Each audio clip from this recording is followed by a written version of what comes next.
Bismillahirrahmanirrahim wa sallallahu ala Sayyidina Muhammadin wa ala alihi wa sahbihi wa sallam. Welcome to the Travelers Podcast. I'm Brother Ali. This is a really special episode. We are first and foremost, because of the guest that we have. It's well known to everybody that knows me or has heard me on any platform that Amir Sulaiman is, in my estimation, and it has nothing to do with my estimation, but he's the greatest living poet. I wish I didn't have to limit it by saying in the English language, but it's the only language I know well enough to say that. And he's also one of my dearest friends and one of the most powerful individuals. Amir was just recently nominated for a Grammy for a double-sided LP that he made with Dave Chappelle. Dave Chappelle released his 846 presentation. It's really not a stand-up comedy piece, but it's him talking about what happened to George Floyd and around it, and George Floyd comes from the neighborhood that I was living in at that time in South Minneapolis, and originally comes from Houston, which is another connection with all of this cohort of people. But Amir, then after that, Dave, in the pandemic and in the aftermath of all of that, created this situation in Ohio where so many artists were coming to just be together and hold space together and spend time together. And I was in that space for a while. And right as I was leaving, Amir came, who is one of my dearest friends. And so Amir came and was delivering this piece called Come for the Hills, We Must Win. And it's a profoundly powerful piece. It's on Spotify if you haven't heard it. But Dave asked him to deliver this piece every night and then made that the B-side. So they were nominated for a Grammy for that. Amir has written for and produced for film and television. If you've seen the show called Rami, Mahershala Ali plays a sheikh, or like the representative of a sheikh, like basically a hood spiritual teacher. Mahershala Ali's character is based on Amir. And Amir actually wrote the dialogue for that character. You'll even see that Mahershala is wearing the black Dickies that Amir wears. It's a really beautiful thing. He is on Robert Glasper's newest album. He also is part of the score for the movie that Dave Chappelle made about that time period. So just one of the most profound individuals that I've ever been around. You'll hear in the interview that we also lived together in Oakland for a while, and just really, as a person that's a piece of me. So also this episode is really special because we're coming to you from Nashville, Tennessee, where an amazing organization called Iman, the Inner City Muslim Action Network, has always brought together spiritual leaders, cultural leaders, artists, and organizers together to be together, which is what we do on this podcast as well. Because of the fact that we really need each other and we learn so much from each other, that activism without culture and art without a connection to the spiritual reality, those things are really going to be incomplete. So Iman has this project called This Love Thing, where Rami Neshashibi, the Palestinian-American brother who grew up on the south side of Chicago, who heads Iman, has brought together this group of artists and musicians and, video folks, producers and engineers and audio people to create an experience around love. And so, you'll hear that while we've been here, there have been things unfolding in the world. We're recording this on the day that we're, going to present this project. And Rami Neshashibi and several of the players, as Palestinians, this is the anniversary of the Nakba, which is the great catastrophe that happened when the state of Israel took over Palestine and forced 700,000 people out of their homeland. And ever since then have been destroying lives, destroying homes, destroying trees, destroying culture, destroying history. It's one of the scars on the face of humanity that we're living with. And it's not disconnected from what's happened on the south side of Chicago or in South Minneapolis with George Floyd. And while we were here, most of this crew is from Buffalo. A white gunman went to a grocery store where many of our folks that are here, that's directly in the heart of their neighborhood, and just killed a bunch of, innocent Black human beings. And so this is the environment that we're in as we record this. So please enjoy this episode. It's really hard to know how to have an intentional conversation with one of your dearest friends, but we did our best. And Amir showed up, and it's just Amir. So please enjoy. We're brought to you by Iman, We're brought to you by This Love Thing. We're brought to you by Zakat Foundation and Udamentary. So enjoy this episode of the Travelers Podcast.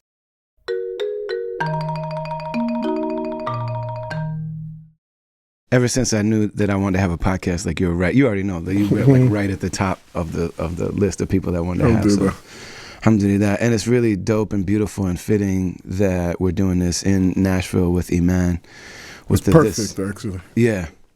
With the project called This Love Thing. Mm-hmm. You know what I mean? Because we didn't meet through Iman, but we've had a lot of our opportunities to be together have been because of Iman. Yeah, and I think that's one of the dope things about Iman is their intention to make that happen. Like for these artists, you know, me and you and other artists that we love because of the nature of our our lifestyles, we don't get to, you know, cross paths every now and then, you know, ships in the night, but they facilitate a space, you know, the retreats and stuff like that. I now even more than maybe when it first started, I see the value in it and what would not have happened if they didn't make a very intentional, you know, the time and resources to make that happen, you know, and call all of us and get us all in the same place and get us doing things together.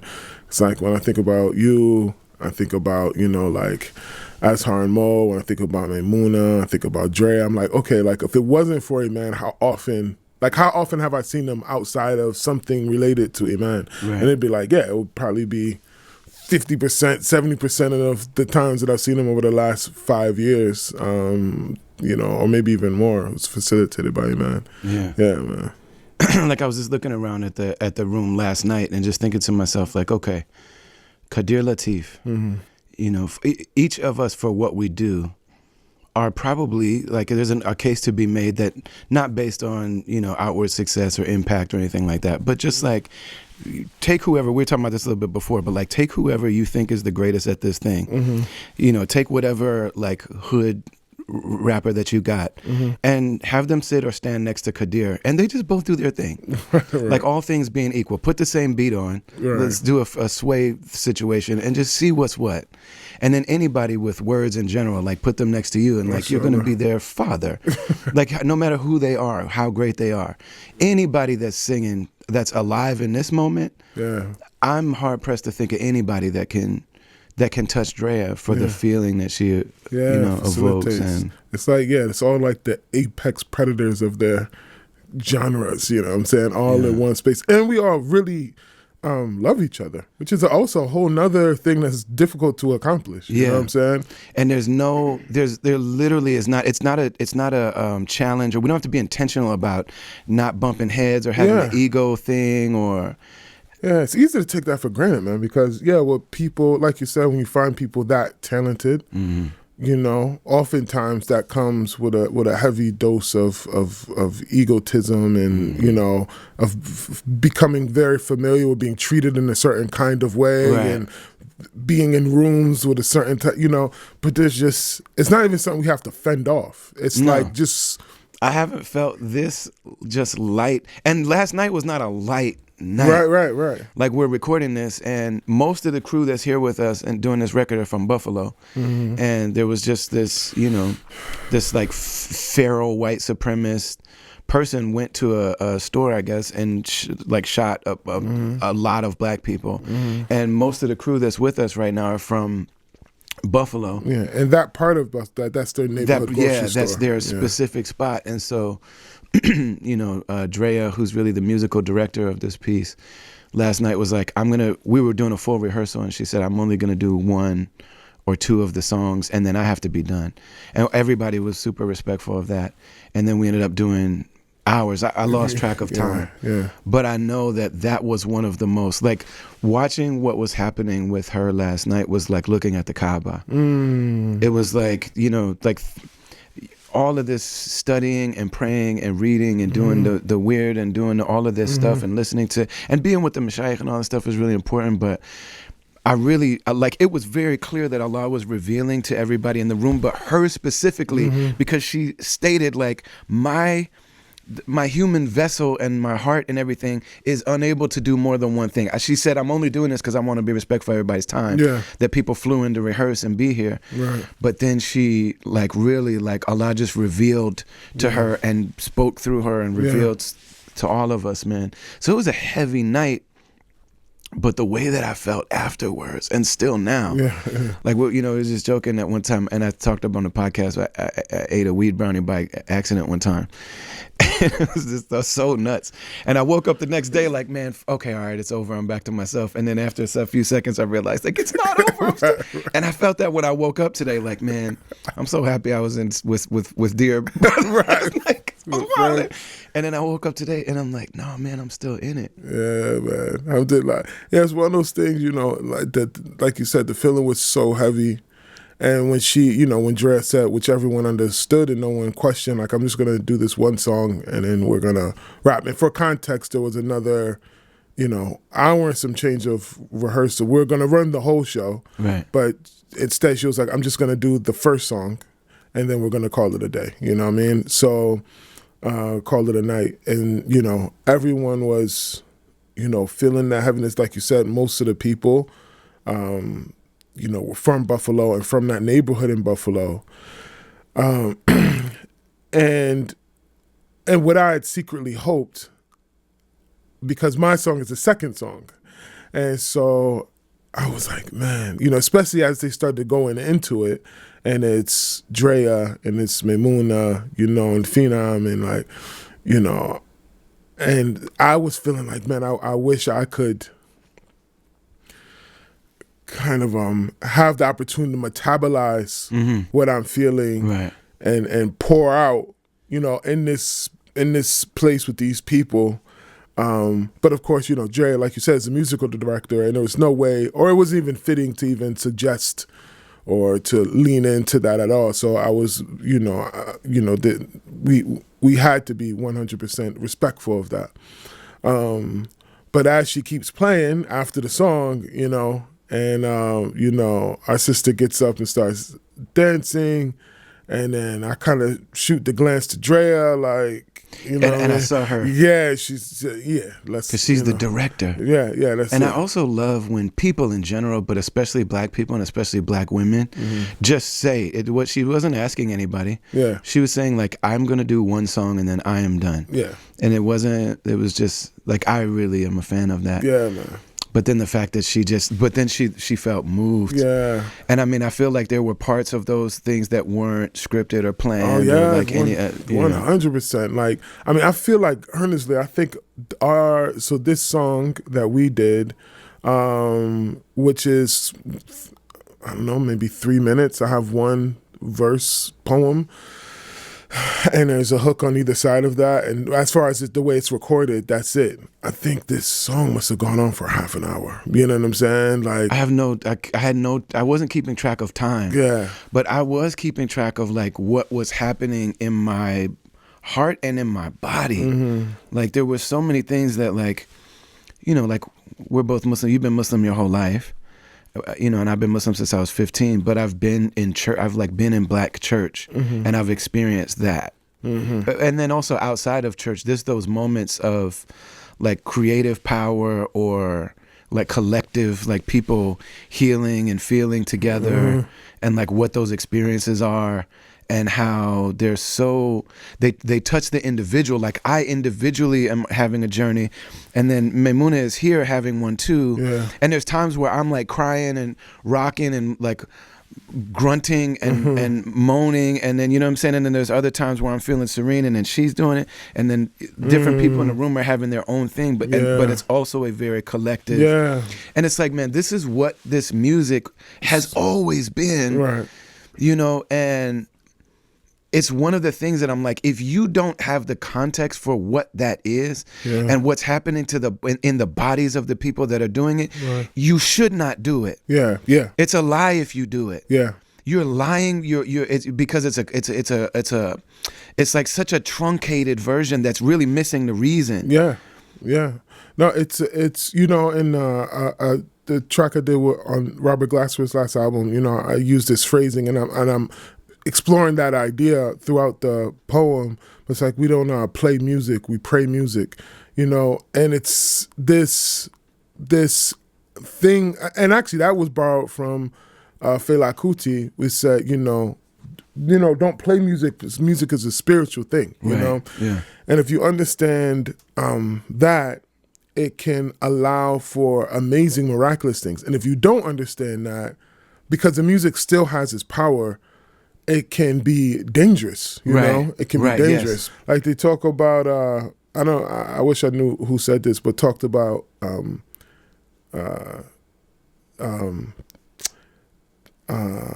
like orgasm is gnosis for the layman or something like this. It's, you know, it's like by way of this, you can get a moment of what transcendence is, you know? And likewise, that type of moment, even if you haven't conditioned your heart through much prayer and through much fasting and through much good works and so on, the types of acts that are generally required or that are encouraged to condition the heart in order to engage that experience, it's like a kind of shortcut in a way. That's not enough to sustain a person as a way of life, but it can, you know, prick the consciousness, like, oh, this is what's possible, this is what I can experience. And if a person has already conditioned their heart to it, for example, like Adrea, and really like everyone in that room, you know what I mean? That we've all kind of conditioned our hearts or trying our best, living a type of life that the likelihood that our hearts will be conditioned for that, we're seeking that way of life. It was very, you know, very, just visceral and very palpable in the air, in the feeling, like you said, seeing it pass around. Me, I have to disengage, strangely. It's not that I'm disengaged from the people, but I'm not quite sure what happens. But when I'm entering into those states, like, I don't like make eye contact with anyone, or I don't know, because I'm very much there with everyone. I don't know, but maybe it's like a part of my conscious self. I don't want to maybe this is it. It's like I'm in another place, and I feel like if I don't want to re-engage with the work, like with the material dimension. Like I don't want to reattach or even make myself reaware, because I'm in you know, I'm like in a dream state almost, you know what I'm saying? But it can be very fragile. So just one moment of self-consciousness or one moment of seeing myself, like me seeing my body by way of someone else, you know what I mean? Like looking at someone looking at me, and then I can get how do I look, or what or you know, any of that nafsi selfhood material hint of that, then I have to disengage from where I am. So in order to stay where I am, in a way, I disengage, but you know, I'm engaged in another way, in another place, very, very, very deeply. And it's a trip, man, because with Drea, you know, Drea and I have only recorded once or twice before, you know, but we've performed a lot together. And almost all the times we perform, it's always impromptu, and it's always improv, you know. And so, you know, at the retreats and stuff like that, I say, you know, let's do something. We don't talk about it at all before. And when I sit down, I don't give her any instruction, or I don't give her any even suggestion. She doesn't give me any instruction, injection, or suggestion. And then say, okay. And she just starts playing, and, you know, and then I start going. And I'll go in, and we'll be vibing, and I'll be, you know, making up the poetry as I'm going for maybe 15 minutes, 20 minutes, you know, however long. And I'll never look at her. You know what I mean? And so even as things are rising and falling and so on, maybe not until the end to signify like, okay, let's finish. But I look at her at the very beginning, and I don't look at her, because even engaging with her as like this finite human person named Drea, I have to like forget about that her in that way, and but we're having a very deep conversation. Right, you know what I'm saying? So most of 90% of last night was unrehearsed, unknown before the moment it came out. And I feel like Dre is the only person, like I've seen you with a lot of great people, and it seems like the best they can do is, I've never been in a room with you and Glasper, but what I've seen, I've seen footage of it and I've heard recordings of it and things like that. It seems like Glasper knows how to create an environment for you and then back off and like let you just be Amir in that environment. And it seems like Dave doesn't know how to be with you. Dave has to break it.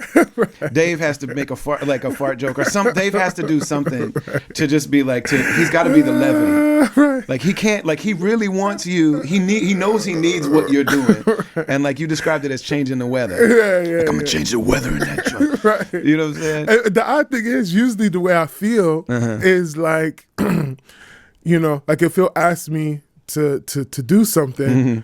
It's almost like, hey man, I'm gonna change the weather. Like, meaning, are you sure you want to do this? Because it's not gonna be the same afterwards. You know what I mean? And I'm sensitive to that, particularly for comedians who comedians I've entered into just more in deeper relationship with comedians in this part of my life, which is interesting, which I'd like to talk about.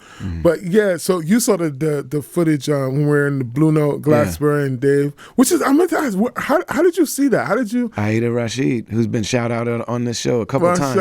Aida Rashid is like, she's the hidden, like, she's one of those people that she never wants to be known, and the Awliya are like that, you know what I'm saying? Like Shaitan wants to be seen and known and wants everybody to say my name, but like, the Awliya, like they would be, and she's like the mortar that holds so many bricks together. Yeah, it's true. That don't realize it. Yeah, it's true. Rami is like that too. Mashallah. Which is why we're here, you know what I'm saying? But man, Aida has like, we both like look at her as this figure that's and she's younger than us a little bit. Yeah. And she's very tiny and soft spoken, but I know we both see her like, you're our grandmother. A great woman, mashallah. Yeah, she sent it to me. I don't know how she got it. I don't know where she found it. It's just because she's Aida Rashid. Because my wife Indigo is the one who found, because I was telling her about it. She was like, man, it's someone recorded, but Dave is very particular about moments being but that was recorded. Glasper's show, and Dave just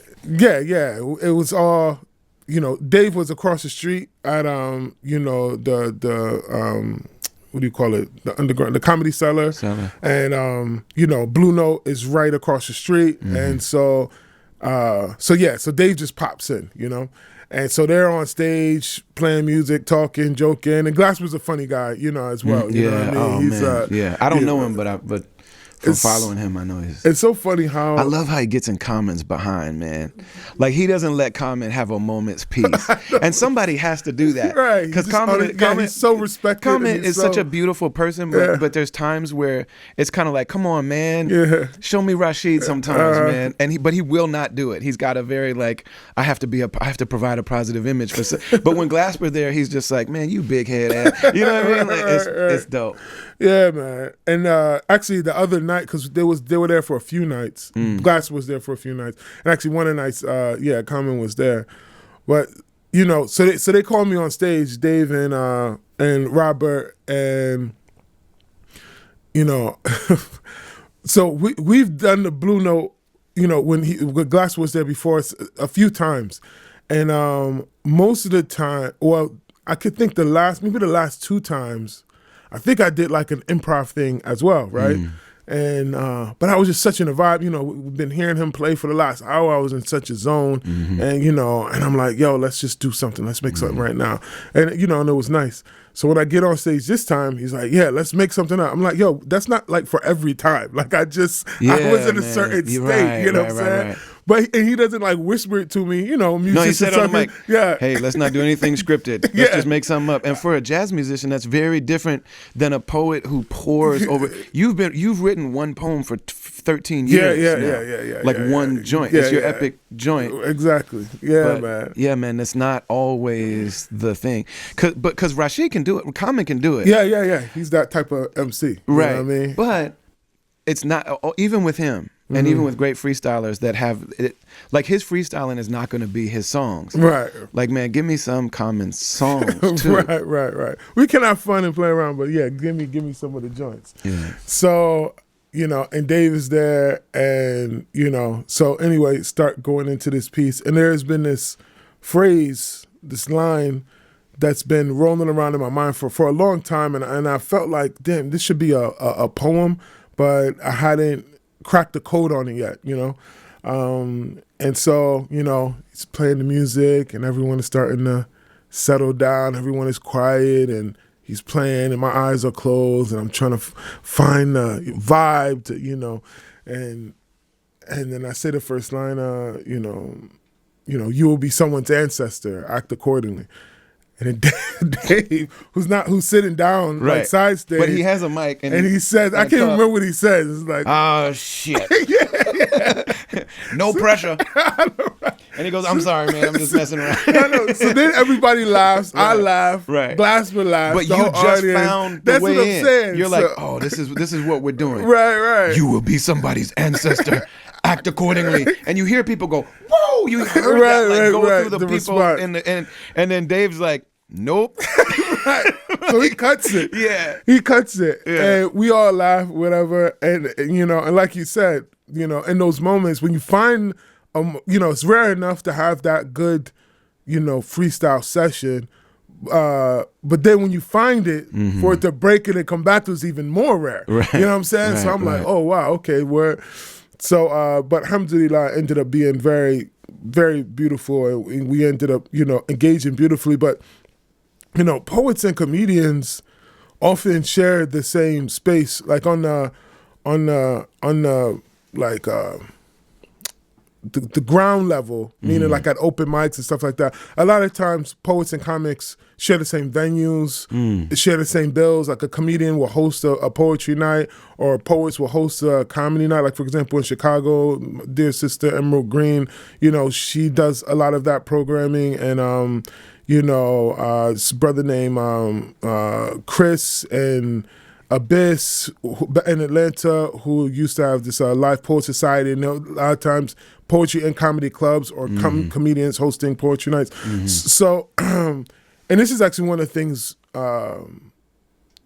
Dave and I would bond on, because he used to host a poetry night when in New York when he was much younger, starting off in his craft. And so, but comedians have a route by which to become celebrities. You know what I mean? To become great craftsmen in their work. But poets and comedians would be like this, and then poets just don't have a route. There's no industry. Yeah, and this is what we had talked about. I was like, it's like I'm an artist without an industry, and there's not a path, So we were talking about that and how to develop that, and we did the album, the 846 album, and got the Grammy nomination, and talking about doing some other stuff together, because he really appreciates poetry, and poets generally really appreciate comedy, because it's such a they're so similar. They're like flip sides of the same coin. Exactly. Like they're both are like really pulling from something inside and trying to put words to things that other people do not have the words for. Right. And but they need the words for. Yeah. And it almost feels impossible, and that's why comedians and poets are so necessary for us to even understand our inner dimension better. Right. You know what I'm saying? And then really having the craftsmanship to know exactly the right timing, exactly the right, because for you to start with a line like "you will be somebody's ancestor, act accordingly," and then all the places you'll go within that, and then that you're going to come back to that at the end. And so there's a journey. So you propose this idea, and it's like, damn. And then you're gonna give a sermon on that will educate. And then when you come back to it, it's very similar to music too, in the sense that like creates a tension. Yeah. That when he said that, he's cutting the tension. Right. Because that's a really huge thing to say. You know what I'm saying? And so it's like, but through your eloquence of describing that, you're gonna let everybody know what that means and how it happens, and so that by the time when you get done, it's like the resolution of a line, like a melody. It has to resolve, otherwise it leaves you feeling tense and it's wrong. But when it resolves, it feels so good. The same as like when a battle MC is like going through all of this stuff, and then he hits the last punchline. It's like, right. And comedians, when they do a callback, you know what I'm saying? Right. So I make this joke, and it's funny the first time, but then I take you on this. I meander, and Dave is a master at this. Well, his stories on meander, and they're so interesting, even when they're not very. They're funny, but it's you'll laugh and stuff during the journey, but it's more interesting than funny. It's just you want to hear how this goes. So he'll meander, go all these places, and then arrive back at that place. It's like, oh, we're home. It's like, oh, we got back here, home. And that's what you're saying as far as just settles the spirit. Another thing about poets and comedians is the purity of the form, that there's no accompaniment of anything.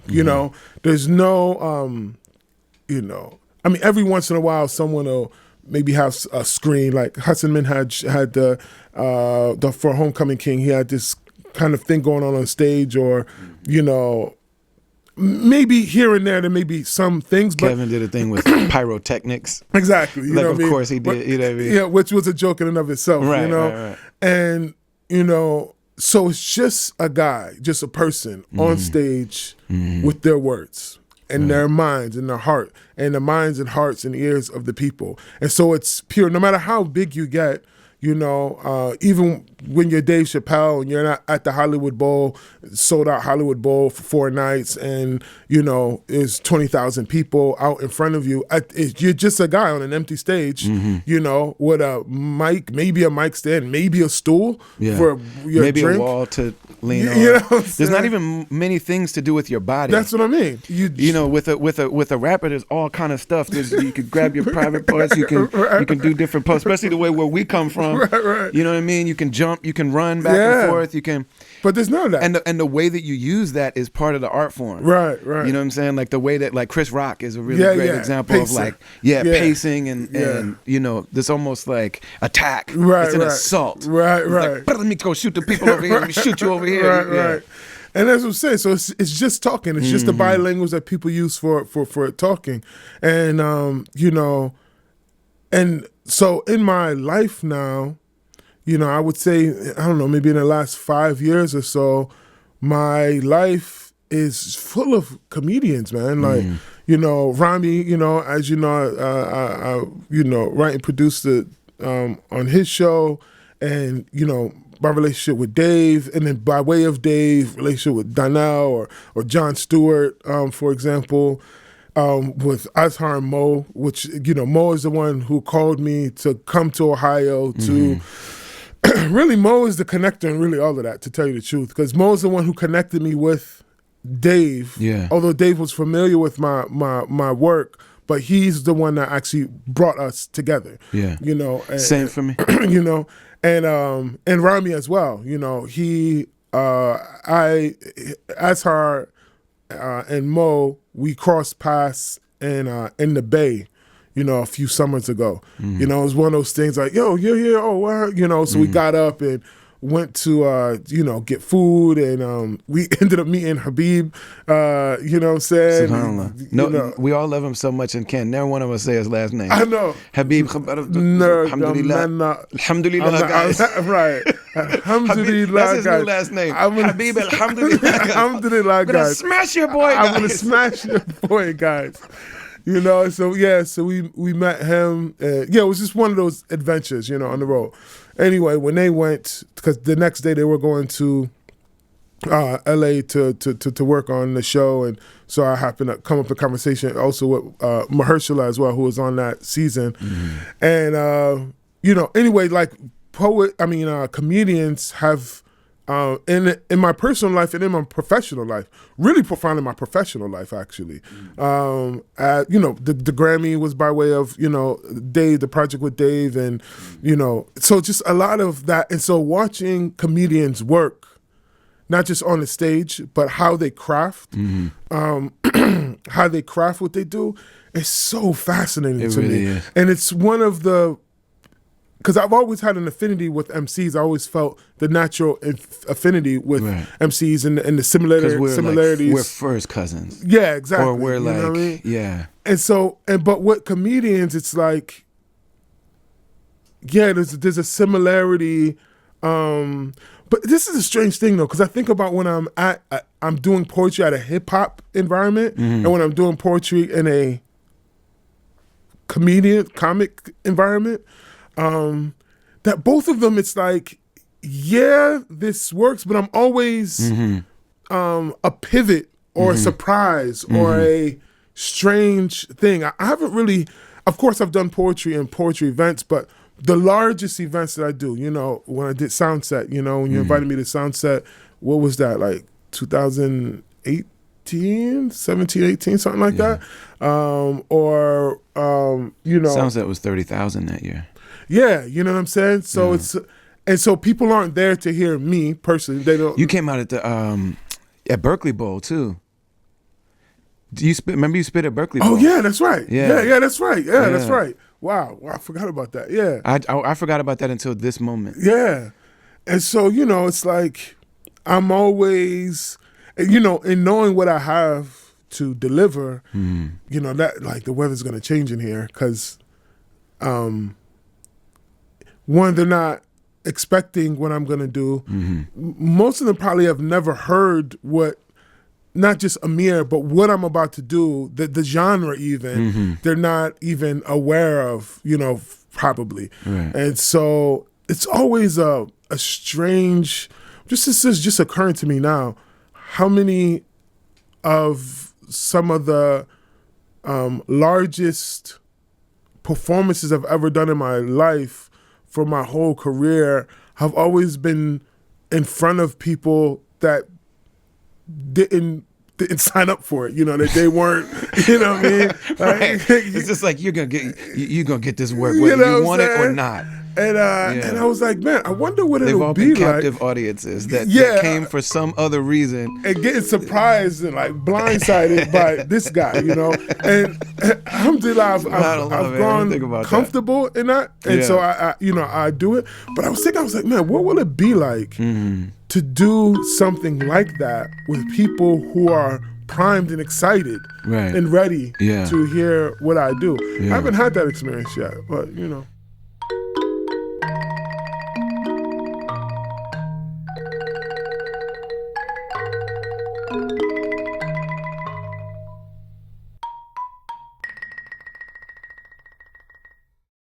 We're grateful to be joined, as always, by the Zakat Foundation. Z-A-K-A-T is the pillar in the Islamic tradition that deals with giving back, with sharing, with charitable giving.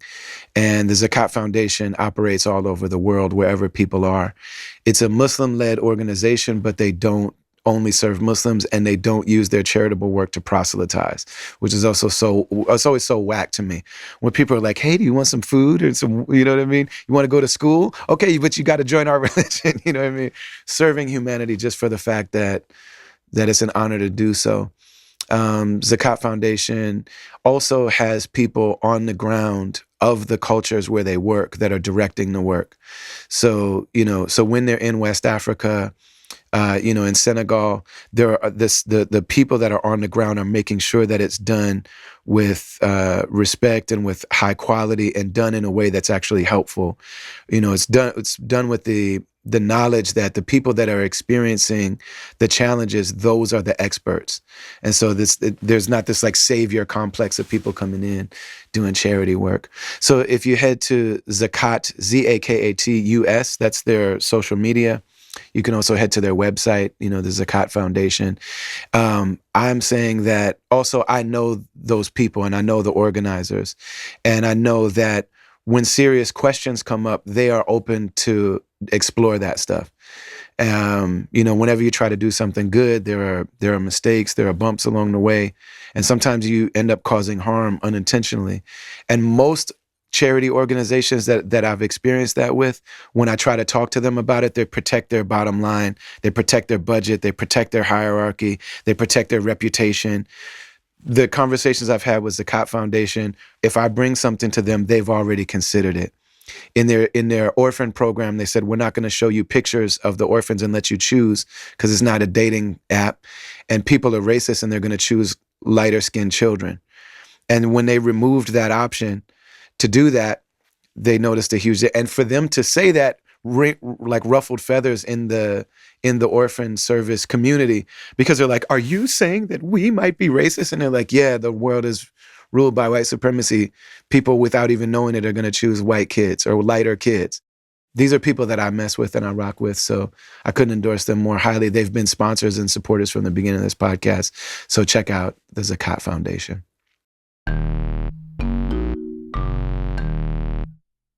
Comedy and poetry also is such a huge claim to make. Like, so if somebody so Dave is like, I'm a comedian, you're gonna laugh. And everyone's like, yeah, you're a comedian, I'm gonna laugh. But then he can be poetic. So when he tells those stories, he does them in a very poetic way. Right. But nobody's expecting that. So when he does it, it's just like, oh my God. Yeah. You know what I mean? And somebody like, sometimes when I'm speaking or something like that, I'll say something funny and it gets amazing laughs. Right. And there are people that have been like, yo, have you ever thought about doing comedy? No. Because the second you have that claim that like, I'm going to be funny now, or I'm going to be poetic now, then everyone's looking at you with such... And the reality is that the overwhelming majority of people that try to do it are awful. They're so bad. Yeah. And both comedy, like if somebody's a bad rapper, it's still not... You can still stomach it. You can still just kind of be like, oh, this isn't that great. But it's rarely offensively bad. You know what I'm saying? Yeah. Every now and then it is. Yeah. And that's really fun for us. You know what I mean? Right. You just be like, oh, this is, But most of the time, like an opener, when they're like, hey, we got a local opener. It's like, all right, cool. I'm going to go for a walk during that. So, you know what I'm saying? But a poet or a comedian that aren't that deal yet is really awful. Yeah, like cringy, uncomfortable to watch. And this is one of the things what I say about comedians when I compare poetry and comedy. And in some ways I find comedy to be more pure because in many ways, it's kind of our claim, so to speak, from poets, like, our form is the most pure. Like it's just us on the stage and we just recite. Right. It can be, but the craft itself, right? But the thing about comedy that gives it, in my opinion, a degree above poetry is that, to your point, if a poet, isn't doing well, you're on stage, you know what I'm saying? I really be left. But it's people are just quiet and polite. You know what I mean? Right. One, because of the nature of poetry. Generally, people don't, what do you call it, when you heckle? People don't heckle poets, generally speaking. Man, we need to kill... There are some venues like that. Except for the Apollo. Yeah. Oh, man, a poet at the Apollo or a comedian at the Apollo, it's like they can't wait. Which is one of the great things about Jessica Caramore, who tore down the Apollo record. Yeah, like 7 times in a row or something. You know what I mean? Yeah. And shout out to Jessica Caramore, one of the greats of our art form. And but generally, because people generally are talking about something very emotional, very close to their heart, so generally people are polite. It's very personal, it's very positive. Yeah. So you're really not a good It's like doing gospel at the Apollo, where it's like, this is trash, but you're singing about Jesus. I'm not gonna boo you off the stage. Sandman feels shy. Muslim hip hop is like that. Yeah, you know what I mean? Where you're just like, man, this is really bad, but they're invoking all the things that matter most to me. So all right, mashallah. All right, we'll let you rock. Beer. Right, we'll let you rock. But a comedian, again, because of the unique claim of the comedian that I'm gonna make you laugh. And laughter is different than applause, because a poet, they'll applaud just out of politeness at the end. Yeah. And if people are silent during the poem, oftentimes that's good. It can be very good or very bad. You know what I'm saying? But it's ambiguous enough that it's not that cringy, you know, feeling that you see when you see a bad comic. And the thing about making people laugh as opposed to just having people applaud is because laughter is an involuntary physiological event. Well, there's a fake laugh. There's a fake laugh. I'm saying I've been there with my comedian friends, and I've laughed supportingly. Right. And actually, Mo is the one that was like, "Don't do that. That's worse than silence." Like when a comedian knows their friend is laughing to be like out of politeness, that's the worst insult. Right. You know what I'm saying? So there's times where I'll be like, "Ha ha ha ha," you know what I mean? I was doing that with a particular friend of Mo, and so I wasn't doing it for Mo, but I was doing it for his friend. You probably know who I'm talking about, and. That comedian actually said something to me on stage, and then afterwards Mo was like, "Do not politely laugh. We know the difference." Right. And that's what I'm saying. So such a pure, but in authentic applause is less. It's pizza. Discernible. Like even if it's bad, even a bad applause is still decent. It's decent. You can walk off and still have some dignity. Walk off the stage and you'll be okay. Laughter is sushi. It's either really good or it's just not. Horrible, man. Yeah. And laughter is such a strange thing in and of itself. It's like, why do we even laugh? Like as a species, like why do we have laughter?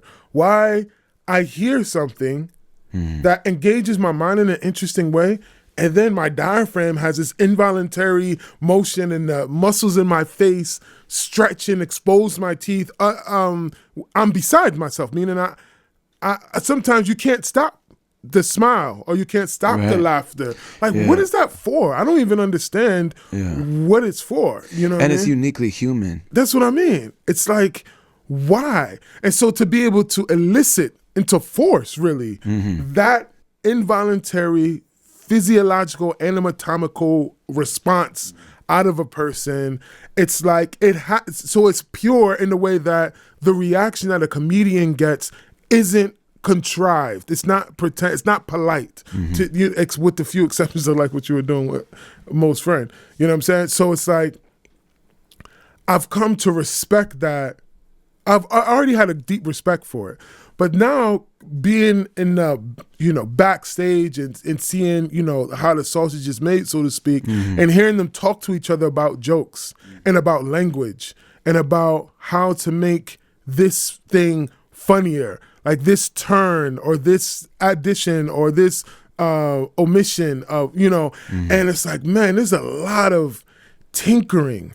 And so the amount of work, so to do an hour, a comedian, it's not strange for a whole year for them to be in front of audiences. I mean, a year is a short time. Yeah, that's a quick turnaround. When Louis C.K. started doing a year, everybody was like, "Man, F this dude. How are you doing it's that?" Crazy, right? They were really upset with that. And a lot of that tinkering happens in front of people. Right. So, we talked about this before where I compare them with who also a group of people I really admire are skaters. Because skaters accustom themselves to failure over and over and over again without giving up, without even the idea of giving up. It's like they very much understand failure is just a part of the process. You're gonna fail, go home, sleep, recover, come back, fail. You saw the Tony Hawk documentary? No, I haven't. Dude, the Tony Hawk documentary, like he's in his 50s now. And I only watched the first episode, but the first 20 minutes is him attempting this like crazy spin as a 50-year-old man in a half pipe by himself, just busting his, like, bah, and you can feel it hurts. Like he's genuinely like, and you just see him do it again and again and again and again. Like what type of character does that develop? You know what I mean? Yeah. And what kind of, it's like, man, I wish one day, I would raise a skater. I wish my son would be a skater. It's like such a noble, it really is, profession, or not even a profession, a noble art form. Almost to call it a hobby, it's almost too cheap because it's like a kung fu monk or something, or absolutely. Like a person who's dedicated themselves. And like comedy, there's no questioning whether or not they landed the trick. Also, like comedy, there are elements of style that can be added. Yeah. You know what I'm saying? So there are certain people that land the trick, but there's something they're doing with their body. I mean, it's a sport. I think it's got to be seen as like, it's very similar to like Jordan. Right. You know what I mean? Or you know, artists that you either hit the shot or you didn't, but then there's just an element of style and like swag with it that is there or it's not. Right. But there's no denying whether or not you landed the trick or got the laugh or hit the basket. And the public failure nature of comedy, where you're going to work on this stuff, this hour's not ready. This joke is not ready. Right. I know it's not ready. Right. I'm going to go out in front of people with the claim that I'm a comedian and I'm funny. And you can't rehearse by yourself. That's what I'm saying. You cannot rehearse it without people. You have to have people there to be like, and that's why I elevated even above basketball or even above skateboarding, because it's like you have to do that part in front of people. Over. So I have to be not funny, but I have to either believe in this joke or believe in myself as a comedian or whatever, that I'm willing to suffer that public failure. Right. And they take it like, you know, especially the ones who are good, you know, the ones who are seasoned, the ones who are professionals, the Moes and the Jon Stewarts and the Daves and the, you know, and they're just like, yeah, this is just part of the process, you know? And when people understand that failure is just a part of life and it's the route to success, that type of person that really accepts that, because many people, if they're not good at a thing, they stop because they fail. But for these types of people, comedians in particular, because they do it in front of people, and that's the real challenge, is the ego self not wanting to feel that, and that's why we'll give up on a thing, because I'm embarrassingly bad. Sometimes we're so embarrassingly bad privately about with something that we don't even want to feel the experience of being whack at this thing, so we stop, you know? But comedians, it produces a different type of person that I really, that characteristic of theirs I very much admire. This is a very unpopular hip-hop opinion, but I mean, I think Nas is the greatest rapper that has the most horrible, the largest amount of horrible music. Like Nas has a large and in my opinion, I'm gonna get roasted for this, but like I think he's one of the greatest of all time. Definitely. And I'm saying this as to your point. I think that Nas has, I don't know if he even knows when he's being great. I think he's always just showing up and serving the moment in whatever way feels right to him. And I'm saying every Nas fan is mad at him most of the time. You know what I'm saying? Because they know that when he hits, it's going to be, he also has some of the greatest hip hop music that will ever be made. Right. You know what I'm saying? And when he hits, it's like all the stuff that speaks to us most probably. Right. Whereas like, you know, Jay-Z's perspective in life doesn't always line up with us. Like sometimes it does, but other times it not perfect alignment, but it's like, it's so amazing. You know what I'm saying? I said one time, like, man, Jay-Z for a while was like the Bob Marley of capitalism. You know what I'm saying? Like he just made it so, you know. That's funny. But with Nas, like, man, he's made so much bad music and put it out, and people sizzle him for it. But then when it's right, it's absolutely the best. Jay-Z, on the other hand, has this like, there's this feeling that like, no, Hov's always perfect. But it's not true. Like he's failed really big in his career. Like trying to, and it's usually when he's trying to make hits. Like he'll never fail when he's just rapping. Right. Like that one, usually the problems aren't his verses ever. Right. Like there's nothing, like that's going to always be perfect. But you know, some of the decisions that he's making in terms of trying to expose this stuff to other audiences, you get like Justify My Thug or something, where it's like these verses are incredible. Right. But the song itself. Yeah. But there still is like, even with some of the greatest, man, you have to fail publicly. Yeah. Because of the fact that you have to extend yourself in such a way that others haven't done it. That's the necessity of being a leader. Yeah. Is a person has this inner voice, this inner calling that I think is a type of, we think is a type of, we know is a type of revelation. That's like, this hasn't been done because the source of all things is revealing this to me. And if I haven't seen it done before, so either I'm a biter, which is basically an apprentice. Like we're like, no biting, but everybody is an apprentice of something until they learn the basics and can start to develop their own thing. But so like, if this has never been done before, the likelihood of me, it's almost like you would be landing this trick or hitting this jumper or you know, getting this laugh on the first time out is almost none. Right. And so the idea that people are like exploring these things publicly, and at the level of scrutiny that they have now. Yeah. You know what I'm saying? For like, you said the wrong thing, you did the wrong thing. There's an angle that maybe you didn't consider. Yeah. You know what I'm saying? Or there's, is really strange. It's very strange. Yeah. And it starts to make the artist feel like, y'all don't want art, you want drugs. Right. Drugs make you happy no matter what. Right. That's what you want. You want a drug. Yeah. Art is gonna make everybody hella uncomfortable for a long time until it lands. Yeah. And it's gonna be wrong. Yeah. And we're gonna say things that are like, and spiritual people are like that sometimes too. Yeah. Where like, because they're honestly revealing, and and it's not scripture, right? And they're not claiming it's scripture, right? But it's like this is a journal of an experience that I'm having. Yeah, man, and it's and how much we miss out if we develop a society that doesn't allow public failure, right, right. And if we're discouraging and we take these types of what we're talking about, public failure, in the way that we mean, and how well, you know what, actually. Right now, I'm going to tell you what I was about to say, but I'm going to tell you why it's wrong. Also, that, if we develop a society where people can't fail, and we make the consequences for failure so severe and so complete and unredeemable and like just finish people, then we'll miss out on so many great people that could have failed over and over and over again, and then thereafter become great and serve the world and society in such a wonderful way. The reason I don't know if that's true, or what I'm considering, an alternative I'm considering of that right now, is that maybe as the society raises the stakes on failure, it will produce even greater people.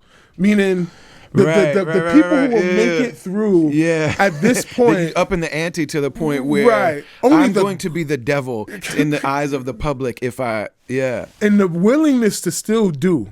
And still take risks now. Yeah. It's going to just be martyrs only. Yeah, exactly. Only martyrs apply. You know what I'm saying? Right. And so that the person who is willing to, engage in these affairs, the level of all of the levels of what I was saying about skateboarders and comedians, whatever, it's like the creme de la creme of that type of personality. Or fools. Meaning people that just don't know enough to be afraid, so they don't know enough to be courageous either. You know what I'm saying? It's like Abdul Hakim Murad said, polygamy is only for the best men and the worst men. Exactly. Mediocre dudes don't even. Podcasts are either for the worst men or the best men. It's the nature of it. You know what I'm saying?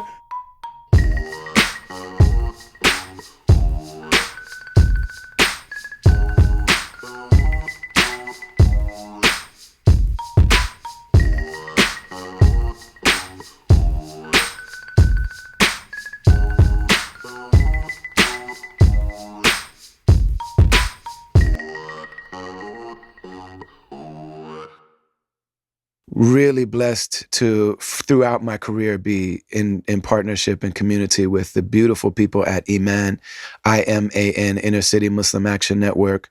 This is headed by a Palestinian American brother from the south side of Chicago, but really directed by the people in that community.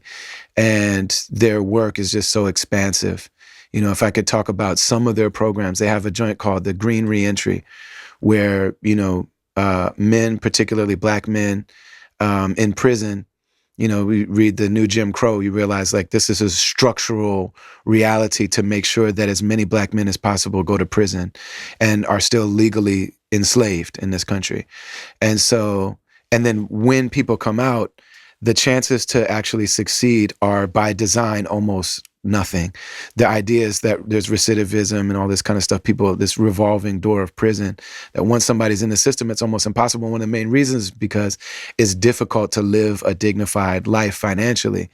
And so what Iman did is create a program where brothers come home, and women too, but people come home from prison and come back to their communities. So all of these dilapidated, neglected, blighted homes in the community, they choose a block, and they use the money, to the grant money and donations, to buy up a block.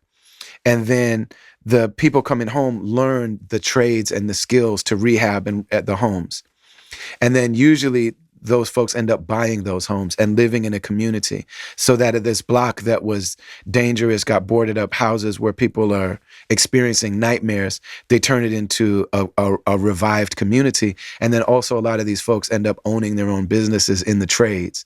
So literally seeing people's lives be turned around, and also building community around that, and then bringing arts together. So the project that we're doing now is called This Love Thing, where Rami Neshashibi actually, for as much as the artists step into the activist space, I stepped into the activism space in a large part, like being tutored, mentored by him and his crew. And I got all the way in it. Like I was active, organizing, went to jail, got laws passed. I really got in it. So when Rami stepped into the artist space, he wrote these like gut-wrenching songs that reveal his soul. He came all the way in it and then brought us all in. So check out Iman, the Inner City Muslim Action Network. Support their programs and check out the album. The album's actually out now, documentary to come for This Love Thing. Really, really grateful to be in community and partnership with Iman.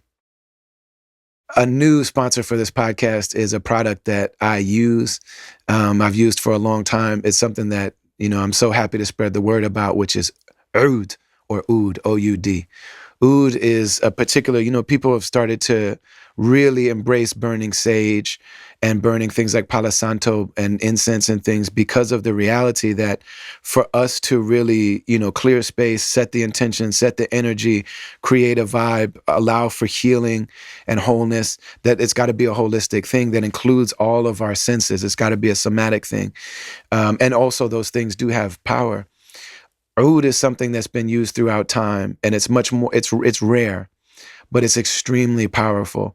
Basically, these trees that grow in Southeast Asia called aloes wood get infected with a fungus, and they create antibodies that the creator blessed them with, that unless they're infected with that fungus, they can't release them. But they release them to fight the fungus. And then if you were to take that wood that's healed from that, it's really beautiful. The wood that heals from that, the trees that heal from that, if you distill it into oil, that's the particular thing that has a scent like none other. Muslims are known for our oils, but most of the time we're rocking these heavily diluted oils. When you smell oud, it's the truth. It's a hug from your grandmother. It's this pound cake that we ate yesterday. It's like, it's the truth. And you do pay more for it. Also, the wood can be burned, and it creates a scent that is just really amazing. And so oud is really popular in the Muslim world. It's really expensive. There's a lot of like fugazi oud on the market. But the people at Udimentary, Oud, O-U-D-I-M-E-N-T-A-R-Y, Udimentary. These are people that I know. I know the founders. I know the people that work on it. Our brother, one of the brothers is a therapist, so he understands the holistic nature of healing. One of them is our brother Muhammad Saifullah, who is a football player and is now a jiu-jitsu master and a trainer. Young black brother. Our sister Pashtana, Afghan American sister from the Bay Area. These are folks that I know very well, and I know that these things can be just commodities that people buy and sell. But they can be treated in a way with a lot of love and reverence. And so the way that they do it is sustainable, so that they're involved also in planting trees. The way that they source this oud is from the communities there that have been, bringing these things to life for so long. So really honored to be with them. Check out Udimentary, OUDIMENTARY.com.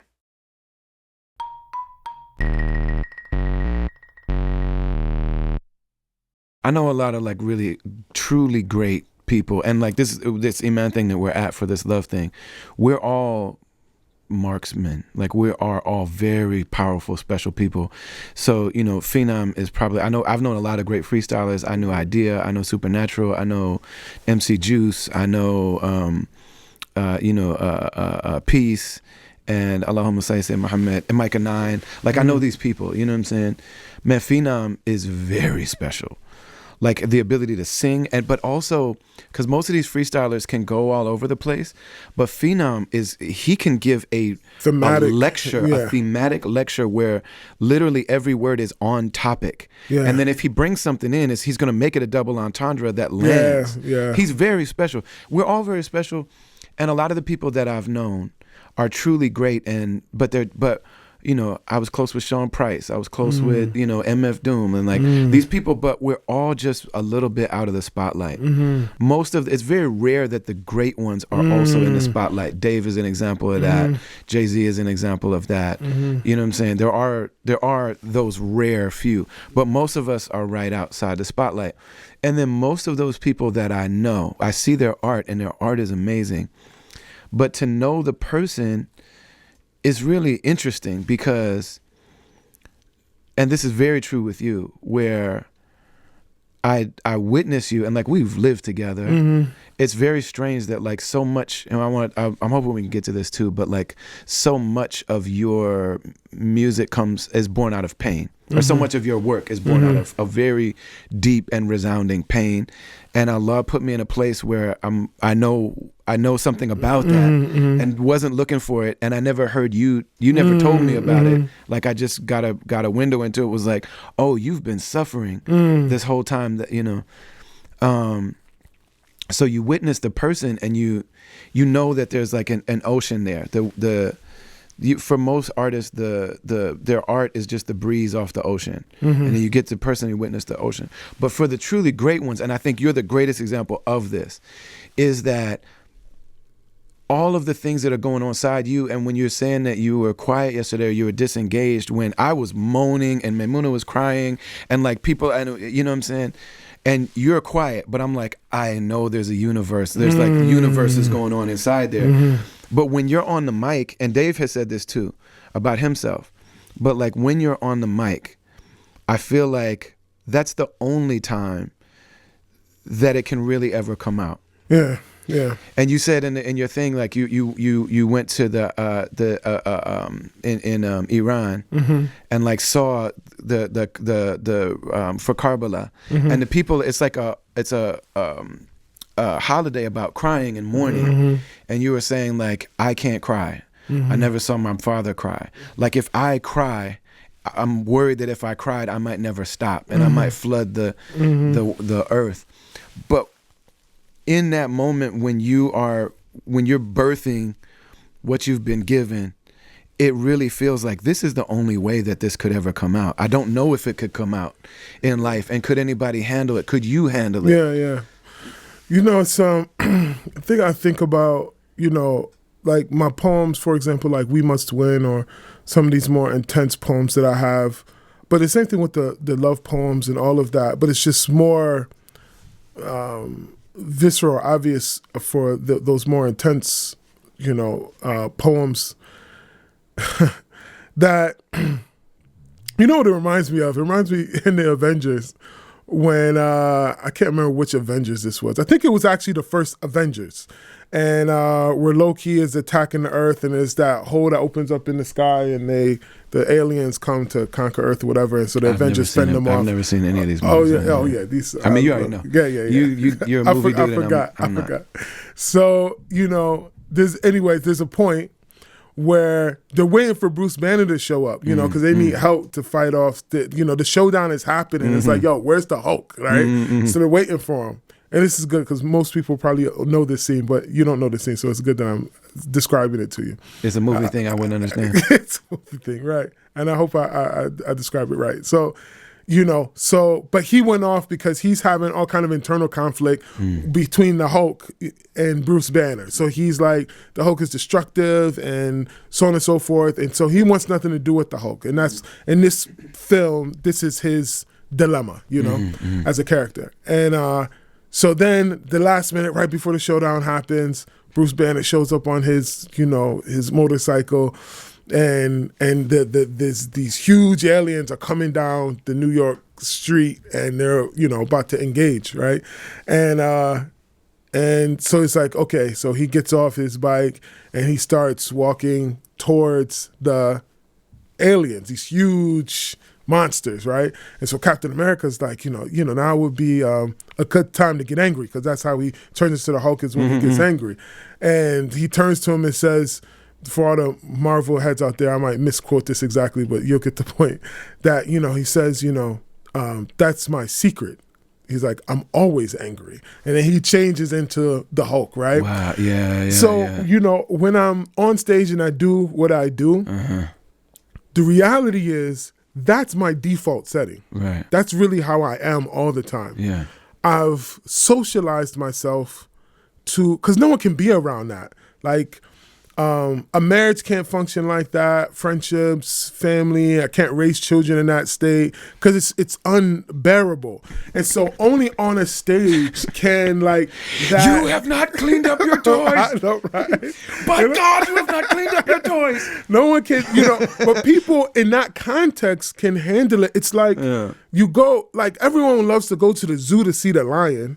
But no one wants the lion in their living room. You know what I'm saying? And so it's like a spectacle, or something that you can, not a spectacle, because I don't want to cheapen it or act like audiences are cheapening what I do, but it's like, in this context, we can have that. We can handle that. You know what I mean?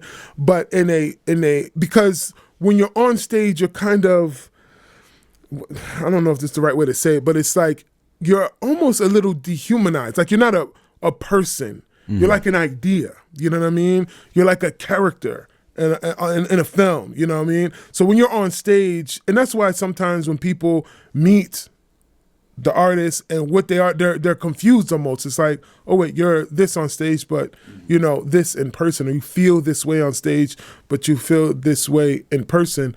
And so it's so it's not like I have to access this other state in order to do what I do. Most of my life, I'm restraining it, like I'm holding it back, like I've built dams, within myself in order to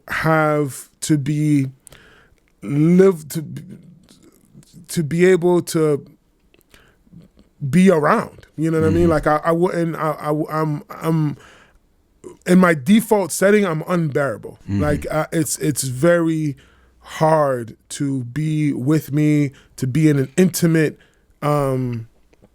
proximity to me, and even with all the dams that I've built. So a lot of my personality, my kindness, my deferential nature, even my humor, all of those things were mechanisms that I developed by which to make myself bearable, to be around. And I'm grateful for that, because alhamdulillah, I'm glad that the things that I chose to do that are, generally speaking, good things, that I didn't choose things that are more toxic or hurtful. Or, because, if I chose kindness and I chose, politeness, and I chose, service. Service of the things to choose. Alhamdulillah, I'm glad I chose those things. And this isn't like a woe is me. I wish I could be myself, but people won't accept me for me. It's not like that. I don't think it's something wrong with people. It would be unfair for me to presume or to expect people to have any other response to that. You know what I'm saying? And so those moments where I can unleash it in a safe environment, it's an environment that people can actually not only sustain it, but they can benefit from it. Right, like they can find pleasure or it's healing or these other good things in it. But it's very specific, so I have to keep it turned off. And so when I do go, like when you saw me last night, it's like it's just me turning the release valve on. It's like, okay, now you can let it rip, man. You can let it go. And then I have to turn it off. And it used to take me a long time to turn off, actually. So turning it on was never hard. Turning it off, so after I would get off stage, I used to not be able to interact with people. So I would do my thing and leave out the building. And like walk for hours sometimes. I would leave for a long time. Yeah. And then I would come back. Sometimes the place would be closed or everybody would be gone or whatever. But I'm literally on the mic. I would finish the last word and walk directly out of the door. Then actually it was merch that helped me with that. Because I had to sell merch. So by the time I would come back, they'd be like, yo, you had a line of people to buy your little poetry chapbooks, but you were gone. We couldn't sell them. And so that kept happening. And so I was like, all right, I got to get back so I can sell some books. So the moral of the story is capitalism is actually what surfing. No, I'm just joking. Yeah. Anyway, me learning how to re-engage with people was something that was forced by way of that when I was a poor college student and was selling, my poetry books that I made at Kinko's at these poetry readings. And so then I could come back like in an hour. Then 45 minutes and a half an hour. But now I can re-engage with people almost immediately. But I had to learn how to do that. One of the things I've learned so much from therapy, so Resma Minikin, one of my therapists, was on last week, and I can't wait for y'all to... It's funny, like you and Resma are the two people that I try to say, I'm always like, do you know Amir Sulaiman? Do you know Resma Minikin? Y'all are some of the two people that I'm always like, man, I need people to know who y'all are, and I need you to know each other. But just he talks about, get like small bite-sized exposures to things and like getting the reps in to be able to build the ability to do these things. And for so many people, it's the opposite. Most of us are not living with our realist state being known even to us. Most people are tucking stuff to be able to socialize and be adjusted and all this kind of stuff. And then, so for most people, it's the opposite, where they need to, at least in this context and in this culture, I don't think it's always been like this. I think like white body supremacy is the reason why it is. That's that's become the default. Where I think that the default used to be the opposite, where like you were normal, and then there were certain ceremonies, like we talk about the haram. So like in normal, the haram is like a ceremonial sanctified space or environment or something like that. So a person is themselves, and then when they go into salat, Allahu Akbar, now there are only certain things that I can do and say and movements and things like that. Now I'm restricted. But then when I say Assalamu alaikum wa rahmatullah, I step out of that, now I'm back to being. So like it used to be that the special times were the restricted times because that was a ceremony, and then the default state was to be fuller and freer, and then I know that solitude is really an important part of your like process. Yeah, you told me a story one time. You're like, you were a little kid. Your mom was trying to find you, and she thought you were lost. She almost called the police. Yeah. My mother would talk about that I just wasn't. As a baby and as a young child, I was just like and some of this sounds kind of like, I'm trying to think of how to say it in a way that it doesn't sound the wrong way. But like, for example, when I was talking about the Hulk thing, where it says, I'm always angry. And the point from that is not that I'm always angry. It's not that emotion, but I'm saying the intensity of whether it's love, whether it's, spiritual, religious, outpouring, like that's what's always happening. And then I release it. So it's not just anger. And my mother would talk about like me just having, me not being very attached to anything, and being kind of disengaged from life, like just not interested in the world, So she was like, even with herself, she was like, I would put you to sleep, you'd be in the crib, and usually, when a baby wakes up, starts crying, wants his mother, so on. And she was like, man, it's been a long time. Like, he's still sleeping, And she would go up and she'd look at the crib. She'd look at me. I look at her. She look at me. I look at her. It's like that Diddy meme where it's like he's looking at the dude. You know what I'm saying? And she like, you good? And I'm good. You good? Yeah. And I would just be the diaper straight. Like I would just be cooling. Like and I remember one time she told me this story about this is gonna sound like a trip too.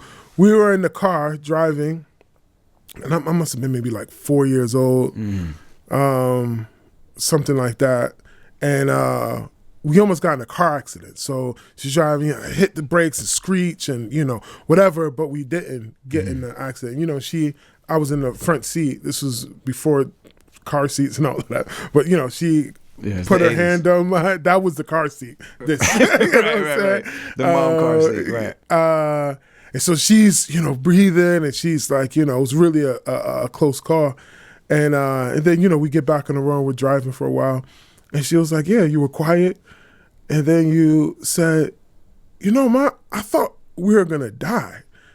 And I was okay with that. Like, I was just like, that was my response to was getting in a car accident. And I promise it wasn't morbid. It wasn't like depressed. It wasn't a bad feeling. That's how she meant. I don't even remember this, but she mentions it in a way that you said it in a way that wasn't, it wasn't scared. It wasn't depressed. It was just like, yeah, if I checked out of this thing, I'd be like, I've only been here for 4 years, but it's not everything, it's cracked up to be, you know what I mean? I was just kind of disinterested in the outer world, but I would spend a lot of time in my inner world, and I would daydream a lot because I did very poorly in school, and so I would always be getting in trouble and not for misbehaving, but just for disengaging, what I mean?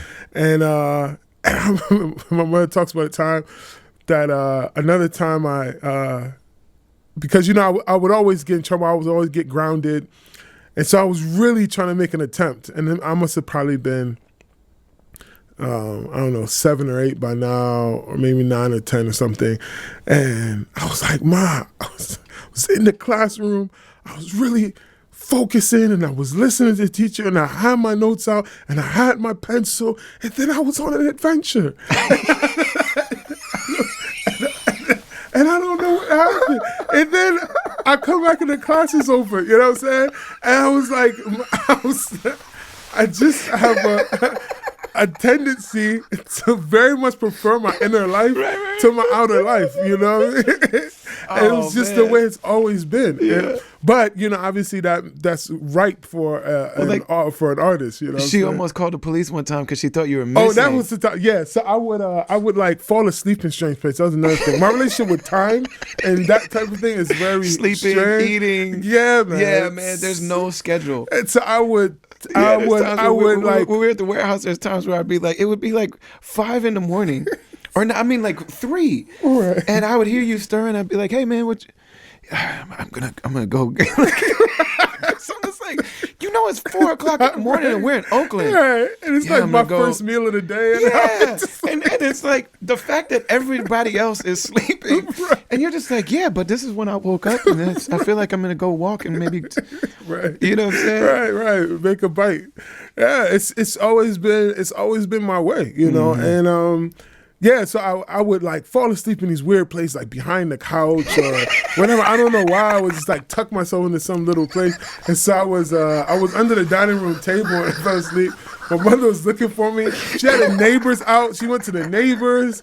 Everybody's out. There's a search party for me, whatever. And then I crawl out from under the table like, hey guys, what's going on? You were wide awake the whole time. That's the thing. Like that time you weren't sleeping. Right. You were sitting under the dining room table on an adventure. Not aware that people are like, I'm here. Because they were in the house like, I'm here. I'm totally disengaged. Like I'll just check out of the world. You know what I mean?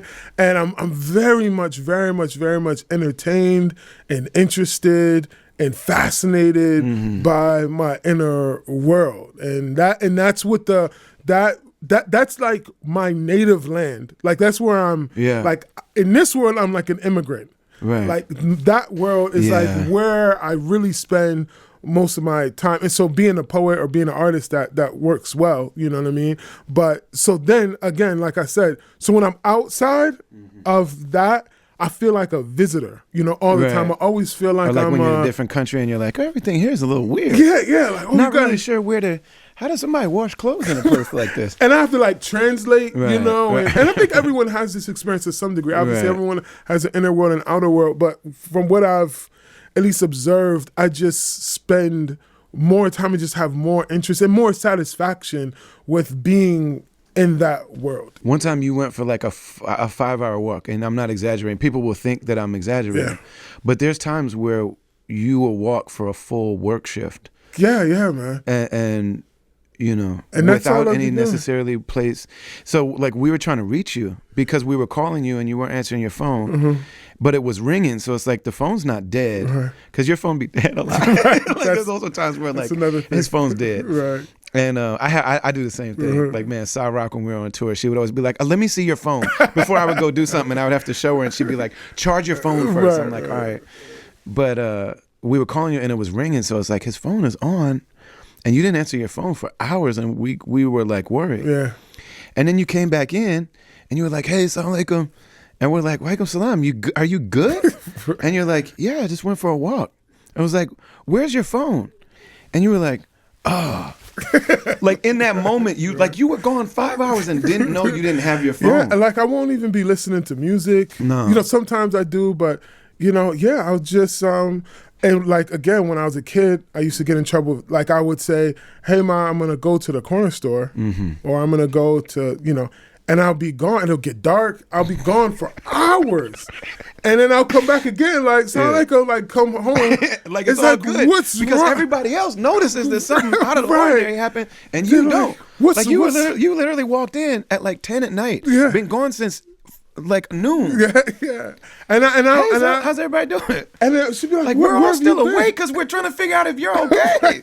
Where were you? I was like, yeah, ma, I told you I was going to I think I was going to buy a magazine or a comic book at the grocery store, right? And I was like, ma, yeah, I told you I was gonna go to the. She's like, that was 3 hours ago. Like, and I was like, really? So my relationship with time, that's another thing I had to really discipline myself to learn in order to, you know, interface with people and be respectful of people also. I've really, this part of my life, I'm still not good at it. I'm really trying to develop a better relationship with time out of as like an expression of love, you know?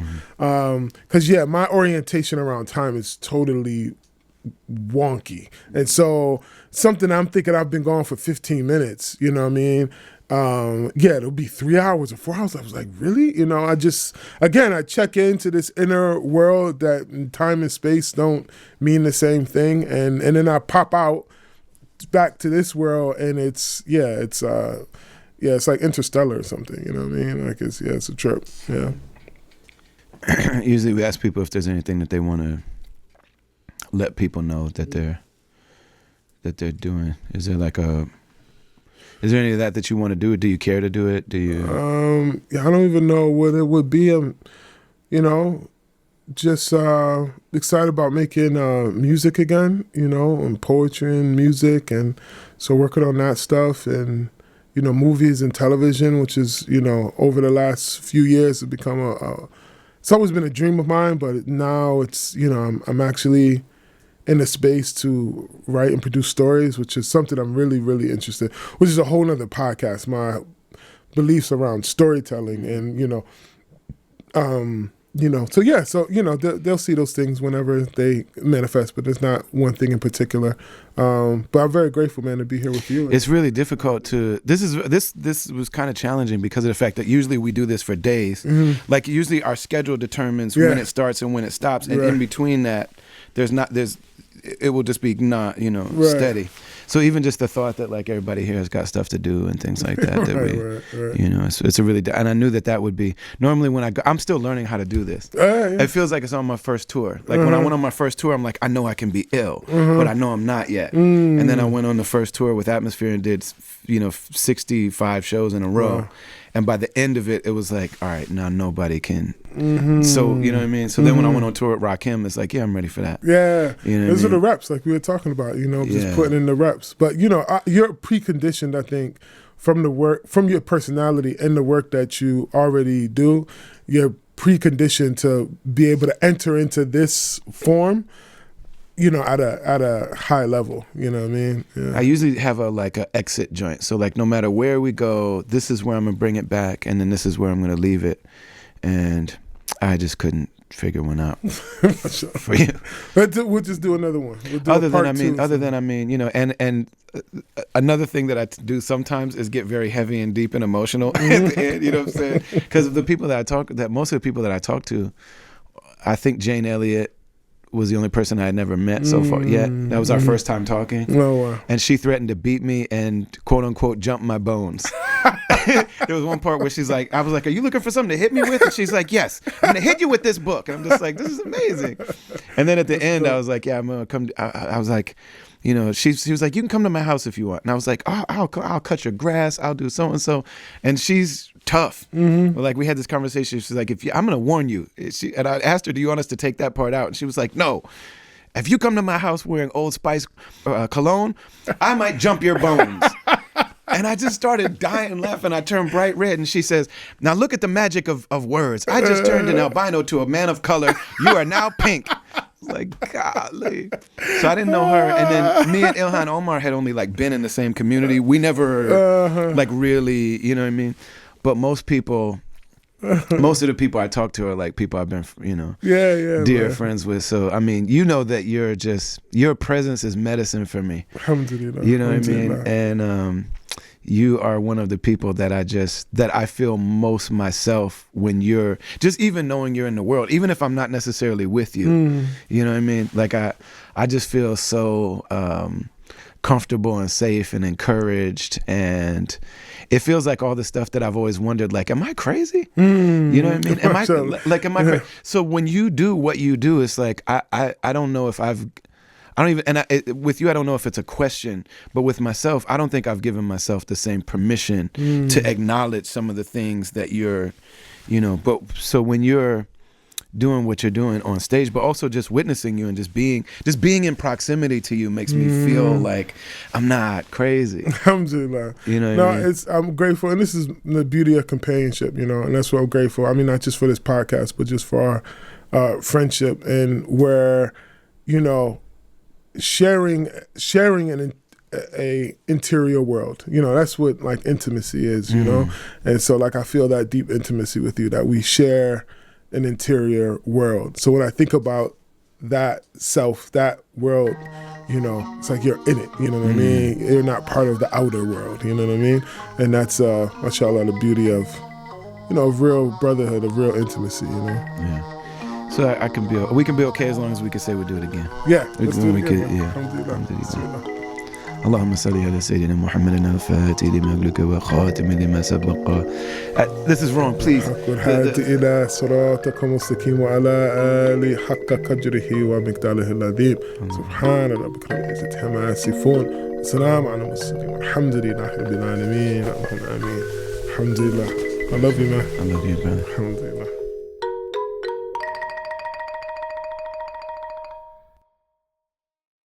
Really hard, as you can see, to end this conversation. It's really hard to, you know, have an intentional conversation that can be absorbed by others. But I'm so honored to be able to share Amir with whoever I can. And I'm very, very grateful to him for his time and for sharing. And you see that the way that he speaks is poetic. And, you know, the fact that he'll actually stop and change what he's saying and say, this is what I was about to say, and this is what is being revealed to me in this moment, is really, I think, evidence of the greatness of Amir Sulaiman. You can check him out on social media. You can follow him. He's got recorded works on all the digital streaming platforms and things like that. But really, to experience Amir, you have to do it in person. So, you know, follow him and check out and really try to figure out where is Amir going to be. And please do yourself the favor of being in a room to witness him change the weather. Because it sounds like a poetic turn of phrase, but it's a reality. It is a reality that the person that you are going into that experience, you will be, the heart and the soul will be educated and healed in a way that's indescribable. So we're so very grateful to Amir for being here with us. Please make sure to, if you want to really support what we're doing, the best place to do it is brotherali.com.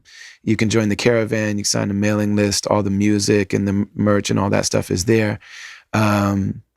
Please like and share and subscribe and comment, all the stuff that people say on podcasts.